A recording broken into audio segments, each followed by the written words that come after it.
So this is a pretty quick series because it's a pretty simple concept, but I wanted to talk about it anyway in its own series because I think it's something that needs to be thought of in its own way. But in this last video, we're going to talk real quickly about bringing in a guest band or artist.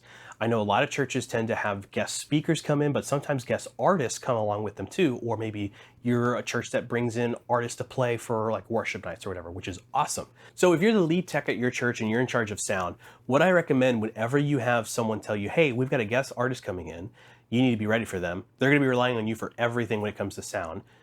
They're not bringing their own sound person. They're only bringing their instruments and that's it.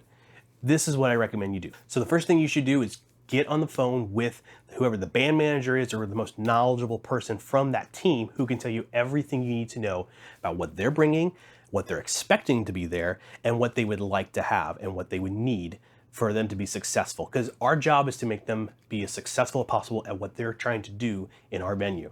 So the first thing I do is ask them, hey, what are you bringing? Are you bringing a full band? Are you bringing just a couple instruments and some vocals? Are you just a single vocalist and relying on our band? What's your setup?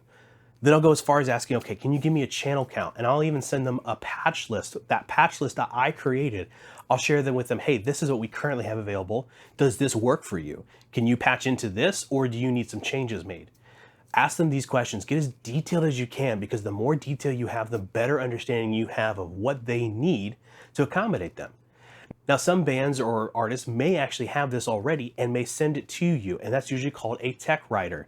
If they're a really good band, they've got this already taken care of, and they will send it to you before you even ask. They'll say, hey, this is what we're bringing, this is the things we'd like to have, and this is what our input list looks like. And sometimes they'll send that before you even ask. So if you get a tech writer, then you can start having conversations with them saying, okay, well, we can accommodate these things because we have them here. We don't have these things. Can we make a compromise? You know, we only have one overhead mic and we can't do two. Do we really need one or do we need to go rent one? You know, those kinds of conversations can be had. You can also find things like what kind of in-ear systems do you need or monitor situations, who needs them, who needs mono, stereo, here's what we can provide, here's what we can't provide. It's all about having the conversation, understanding of who's coming into your venue and setting them up for success.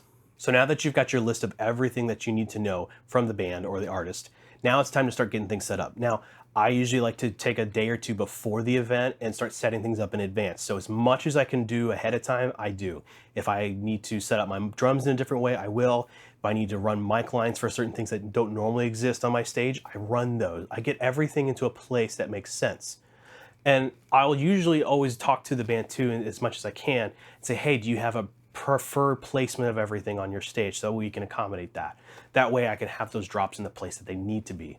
Sometimes a bass player may also play a little bit of keys or something, so having a keyboard line drop for them in their spot makes sense, but you won't know that unless you talk to them.